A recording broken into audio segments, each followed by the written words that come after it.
Hello everyone and welcome to another Vigor map tutorial. Today we are taking a look at the beautiful valley of Grontheim. Grontheim is a medium-sized map with a small lobby of 8 players. It has an interesting shape, a more rectangular shape than most maps do, and with a curve in it. It features a small village in the valley that is split by a big river. It's a nice map for new players to learn the game on, but it's not a very good map for loot. But we will cover that all later. We're going to start off with our points of interest overview of the map. Most of the potential spawning locations are in the village itself. It has a lot of houses, which give a lot of spawning locations for Bard House and Time Save. Container will also spawn in this area, but will usually be more on the outer edges of the area that we define as the main playing field. There's not much to say about these locations, everything is pretty straightforward. Do expect somebody else to be around the points of interest since the loot on this map isn't that great, and that makes the points of interest a lot more important. Next up is our loot distribution. Most of the loot will be found inside the houses, so the entire village is a good place to go to. The logistics depot, which has a lot of trucks, those give a lot of fuel or electronics, and you need those if you want to get a high loot per encounter. The B yard has 3 little houses that could possibly hold a blue lockbox, but honestly they can spawn in any of the buildings on the map. And the carpentry area also has some potential for good loot. Most of the houses will give you glass and fertilizer, and the loot boxes outside will be nails, metal and wire. Unfortunately, all of this is relative because the containers only have 1 to 3 item count when you loot them. So 1 glass, 1 fertilizer, 2 nails, 3 wire. That means you need to loot a lot of areas and a lot of containers to build up a full stack, which is very time consuming. That is also why fuel and electronics are precious on this map to get a high loot per encounter. But if you are just looking for specific materials for a shelter upgrade, then I don't recommend this map at all. Even if the lobby is boosted, you won't get anything that's worth your while here. And that is why points of interest and blue lockboxes are an important part of this map. Food, however, is plentiful on this map and can easily be collected outside of the main playing field. There will be bushes everywhere with stacks of 2 to 3 food, and you can collect 3 to 4 stacks of food very quickly. Moving on to the spawning locations. Usual disclaimer, these may not be all the spawns on the map. I gathered quite a bit here, but the spawning pattern became very clear very quickly. I outlined it with zones. You spawn in one of these zones and it's basically 2 players in the upper left, 2 in the upper right, 2 in the lower left and 2 in the lower right. For example, there are 2 spawns just northeast of the logistic depot, but you will never have 2 people spawning in that location. It will always be one of the 2 spawns that is populated and somebody who spawns on the other side of the logistic depot and across the river. Same with the stream crossing, you will never have 2 or even 3 people on those spawns, it will usually just be 1 on one of those locations.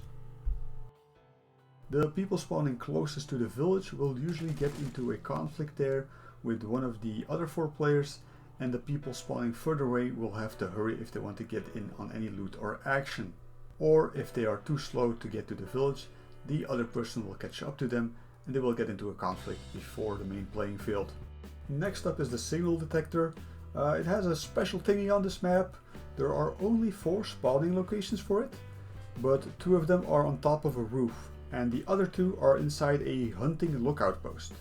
So all 4 of them require you to climb a ladder, and that leaves you pretty exposed for campers. 2 in the village will help you keep some control over the area or give you an insight over which exit to target or to avoid. But the rooftops are the most exposed of all, and neither of them have a safe and quick way to get down from unless you're just jumping from the roof.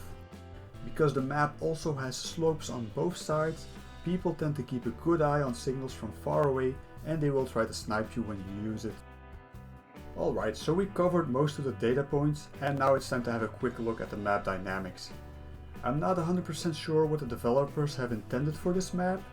It plays a bit different than most maps, which usually try to create conflict intersections at specific points. But you have seen the spawns, you've seen the loot and points of interest, and most people will try to make their way from their spawn point towards the village. The 4 people that spawn the furthest away will usually try to catch up to the 4 that spawn closer. Usually this leads to 1 versus 1 conflicts on specific areas or on the outer edges of the village. Because there is a big river in the middle, people also tend to stay on their side of it, which means that there is less intersecting going on between players, and it's more a matter of how fast or how slow you move because there is only one route to take. Or at least that's how it feels for a lot of players. And because the loot is so scattered over so many containers, you will move slow if you loot stuff. If you want to get into some action very quickly, the best thing you can do is cross the river right away.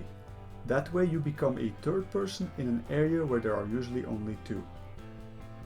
Do keep in mind that this is a very dangerous river to cross. It's very wide, you will move very slow, and you cannot cross it at every point. The southern side of the map is the easiest to get across.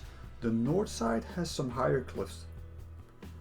So is this a good map to get kills on then? Well, it's only an 8-man lobby and you don't per se get drawn into the middle completely.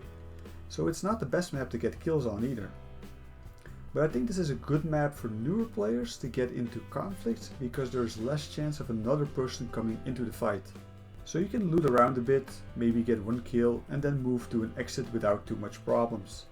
And this may feel like a good game when you just get started, but you will quickly move away from this map because it has a low incentive to be played.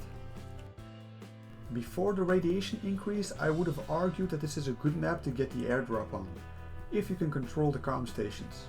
But with the boost to radiation, all it takes is 1 person to set on the radiation and your airdrop run is ruined. The exits are too far to be reached and the risk has become very high for just a common crate. Which is a bit sad, to be honest. This is a really nice map, and if the developers would give it some love, it could become very popular. We don't have a lot of 8-man lobby maps, just Battery and Saarbrück, so it would be nice to boost this one a bit. Moving on to the hot zones. Early game hot zones are usually the carpentry and the logistics depot, the red barn at the warehouse area, and maybe the bee yard if the spawns lean to that situation. Later in the game, the center of the village and around the middle exit are areas to be careful. The exits? There are 5 exits on this map, but you will usually be limited to 2 options. We have 2 in the north, 2 in the south and 1 west in the middle. The one in the middle is a special one because it can be locked. It also is a dangerous one for different reasons. First, you have to climb 2 sets of ladders, which makes you very exposed and an easy target. Second, you need to jump across 2 holes to make it to the exit, and you can only make these jumps if you do not have a stamina penalty. To jump across, you are best to jump on the left side of the path instead of the right to avoid hitting the mountain wall and falling to your death. Yeah, you can die from falling. This exit is also probably the most camped one besides the one on Battery in all of Vigor. People like to set up around the area to shoot you as you climb the ladder, or if you try to make your jumps by sniping you from far away. A risky exit that I personally try to avoid. The other exits are grouped in pairs, and like I said, you will be limited to either the north or the south side if you stay too long. Radiation will always come from the north or the south, forcing you into the other direction. And with only one direction open to you, you will only have 2 options. So be aware of exit campers. The exits to the south, you can easily run to another one to avoid the exit campers, but the ones on the north are a bit harder to switch, because crossing the river might take too long. So definitely leave in time, don't stay too long looting stuff, because you may have your first radiation death on this map. So to recap everything, it's a fun map with a small lobby. It has terrible loot that is very time consuming and in my personal opinion not worth it. Lots of food to be found here, ladders are dangerous and know where the radiation is coming from. And that's gonna be it for Grontheim. I hope you all found this useful. As always, thank you for watching and see you all next video. Bye!